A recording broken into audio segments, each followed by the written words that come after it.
First, we see from a couple days ago, rising Tether loans add risk to stablecoin crypto world. This is about a minute 44 clip, but you can't read all of it. But basically what this thing is saying is that Tether loans have reached an all-time high of about $6 billion, and they're backed up by supposedly collateral assets. But I'd be very careful, guys. If you are in Tether or you're holding stables in Tether, be very careful going forward.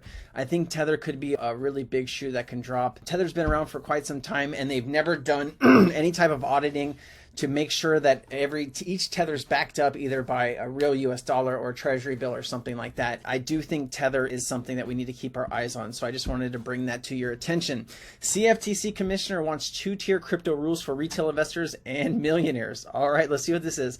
CFTC chief has proposed that the average crypto investor should get different protection from professional and high net worth individuals. I think we should be protecting everybody, but hey, it's cool. In remarks prepared for the conference in Singapore, Commodity Future Trade Commission CFTC Commissioner Christy Goldsmith Romero said that the current regime's definition of retail investor is too broad, covering everything from average households to millionaires and hedge funds. She proposed that the CFTC should have two categories of retail customers that additionally protections can be targeted for each group. What is safe and affordable for a millionaire or a hedge fund is likely to be very different for regular people who want access to markets but cannot afford to lose everything, she said. She added that she was not seeking to cut off average investors' access to the markets altogether, but would seek public input on what kinds of extra protections should be afforded to those users. Initial ideas include easy to understand disclosures and limitations on leverage. Guys, leverage is a huge problem in crypto. If you look at Three Arrows, if you look at, anyone, Luna, FTX, Genesis, all of these guys got killed on leverage. Just keep that in mind and try to keep yourself safe, obviously, out here. CFTC chief says Bitcoin is not the only commodity in the wake of the FTX collapse. The chief of the United States Commodity Futures Trading Commission, Rostin Bahimian, claimed Bitcoin is the only crypto asset that can be viewed as a commodity during an invite-only crypto event at Princetown University, reported Fortune. Bahimian's comments are quite the contrast of his earlier statements in October, where he claimed Ether could be viewed also as a commodity. The CFTC chief was answering a question on a crypto assets should be seen as commodities, which ones qualify as securities. The CFTC chief backtracking on his comments on Ethereum comes in the wake of heavy scrutiny of the U.S. regulators, accusations of corruption, the Republican lawmakers accusing the SEC chair of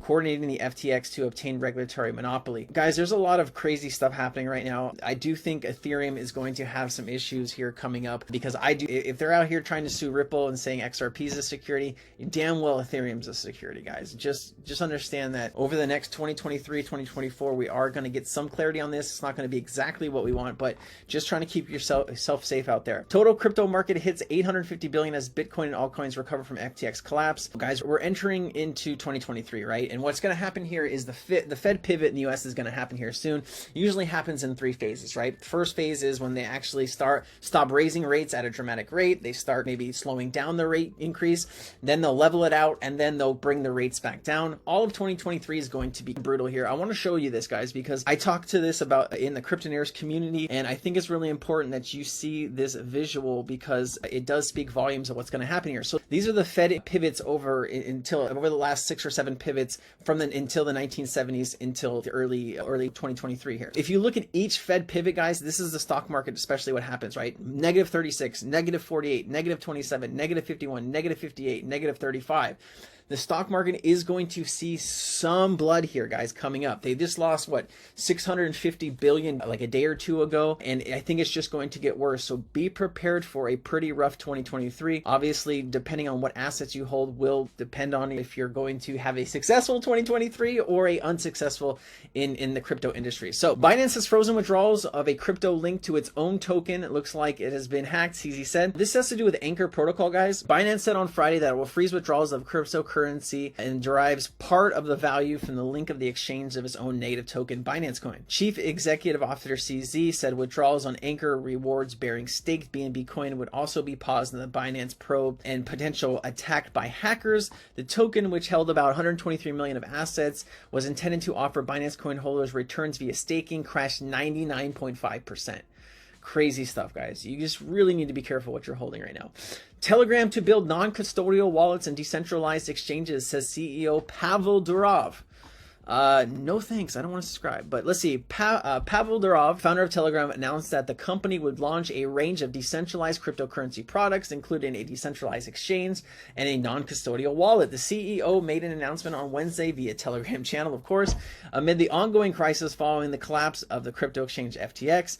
The blockchain industry was built on the promise of decentralization, but ended up being concentrated in the hands of a few and who abused their power, he said. So you love to see it. Stripe's also getting into crypto payments. All of these guys are going to be getting into crypto payments because it's the future, right? NFT investor Amin Moka brands to start $2 billion metaverse fund. Damn, $2 billion, that's a lot. A non-fungible token NFT and gaming investor Amoka Brands plans to set up a fund worth $2 billion to invest in metaverse businesses. The firm co-founder Yat Su said in an interview reported on Wednesday. Su said that Amoka Brands, I'm butchering that, but whatever, unveiled the fund called Amoka Capital and the plans to make the first investment next year. The fund's focus will be on everything from digital payments, digital property rights, and he added, the metaverse is a broad term for a conceptualized world where the internet exists as an immersive virtual space that can be used for work, play, socializing experience, and events. Beautiful. You also look at BlackRock getting into crypto,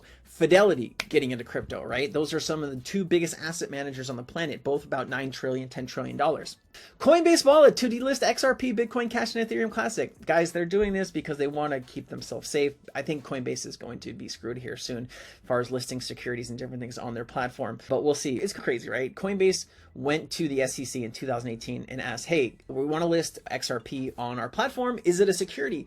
What did the SEC say? No. Whatever.